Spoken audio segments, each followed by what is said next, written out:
Thank you, Mr. Chairman, Pro Tem Burton, members of the committee. SB206 would replace privately mailed inmate quarterly package program and replace the program with expanded canteen services. As documented in the Pelican Bay drug trafficking booklet that was delivered to each of your offices, there are hundreds of clever ways to hide drugs in private packages sent to inmates. Last year, Pelican Bay received over 5,000 private inmate packages.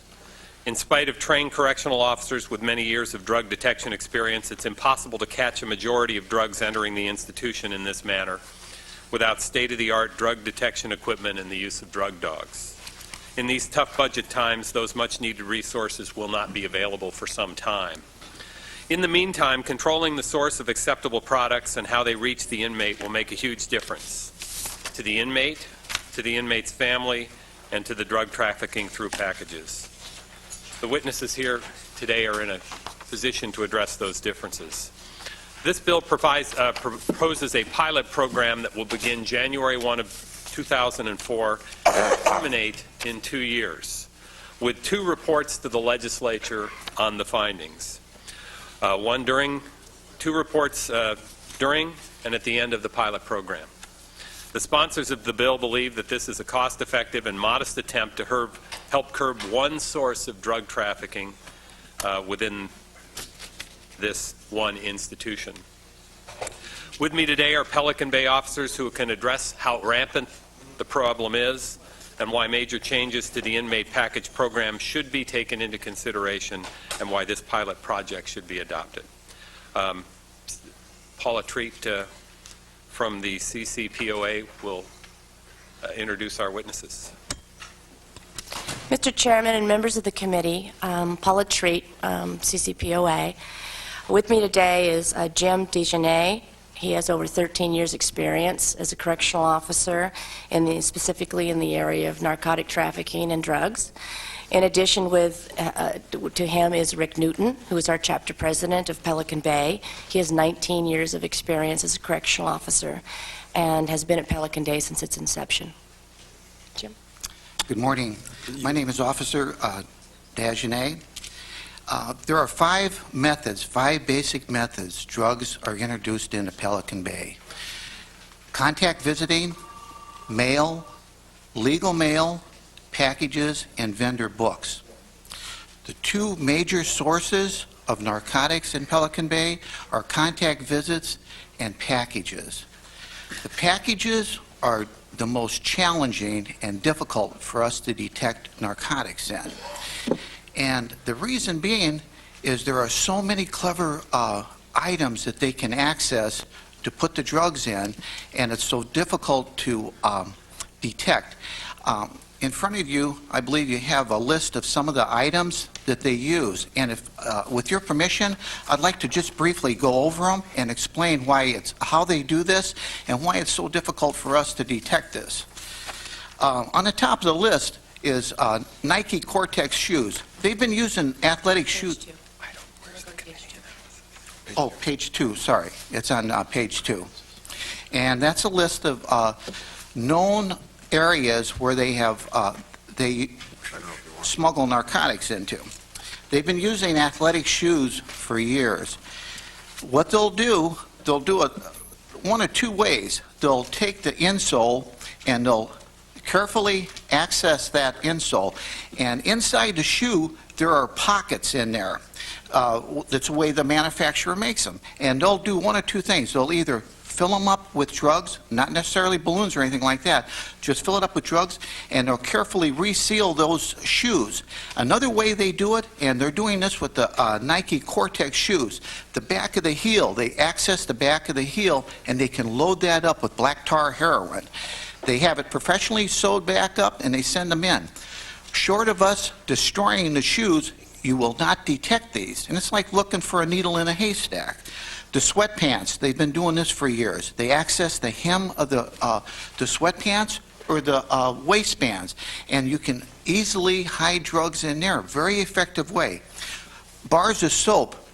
Short of putting the bars of soap in a blender and reducing it to powder it's another excellent method of introducing narcotics.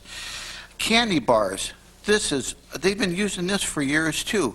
They'll take one Snickers bar out of a case and they'll access that bar carefully and they'll load it with narcotics. And you'd have to chop up all the bars to find this. They've used jelly beans, Skittles. This happens consistently. In fact, it was at the end of 2001, I intercepted black tar heroin disguised as a jelly bean. Nuts, that's another method that they use. Well, sir, the way we did this is if you carefully look at the jelly beans, they'll use a balloon the same color as the jelly beans.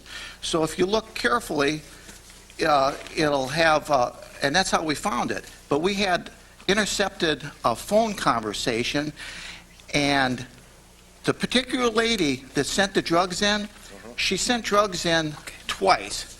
The first time it got by us, and we were trying to figure out who sent them. So we started monitoring this particular visit down in the security housing unit.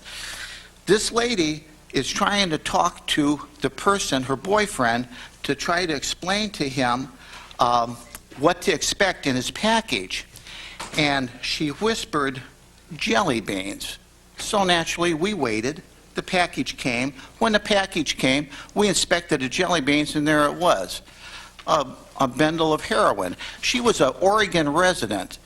I went and I wrote an affidavit for a search warrant, crossed the border, and participated in a search warrant of her residence and arrested her for narcotic trafficking both in Oregon and in California. Cookies. Cookies is another problem, especially the type of cookies like Oreos, where all they have to do, carefully access the package, take one cookie and take it apart, put black tar heroin in it, seal it back up, and unless you want to take all their food items, all their cookies apart, you will not find it. Kool-Aid. We've intercepted any number of messages where they talk about putting methamphetamines in Kool-Aid. This is easy. You'd never detect that. Cereal. We've detected a lot of cereal with drugs in it. Coffee, they use coffee. Ritz crackers. Who would have ever thought that someone could use Ritz crackers to smuggle narcotics? And in your booklet there that we furnished you, there's an example of this where somebody had accessed a box of Ritz crackers and carefully drilled out every one of the crackers and secreted marijuana in there. Envelopes. They use envelopes all the time. They'll use the seal, the folds of the envelope to carefully conceal a small amount of black tar heroin. Legal-sized writing tablets, that's always been a problem. And at the top of the tablets, you can carefully access that tablet, and if you're careful enough, you will not detect that it's been accessed, and it'll be loaded with drugs. Our goal here, sir, is not to adversely affect the inmates nor the inmates' families. We're trying to make a safe correctional environment for correctional staff and inmates. We average approximately 100 to 200 appeals a year regarding inmate packages. And the problem is the inmates' families will buy a food item, and once it comes into Pelican Bay, the officers that are searching the packages, they'll see that it's an unallowed item, and they end up taking the item out and having to discard it. Our shelves are full of items that the inmates' families purchased that the inmate never had the benefit of receiving the food item. And Sir, can I ask, yes, sir. If this is put into place, would every Nike tennis shoe that comes through be cut up then, and or sweatpants? That would be the only way that we could be sure that they weren't putting narcotics in the shoes. You would have to literally take every shoe apart, and of course you're going to ruin the shoes. It's Mr. Chairman, the whole point of this program would be that we would take that out of the private, sending it in, and these would be available.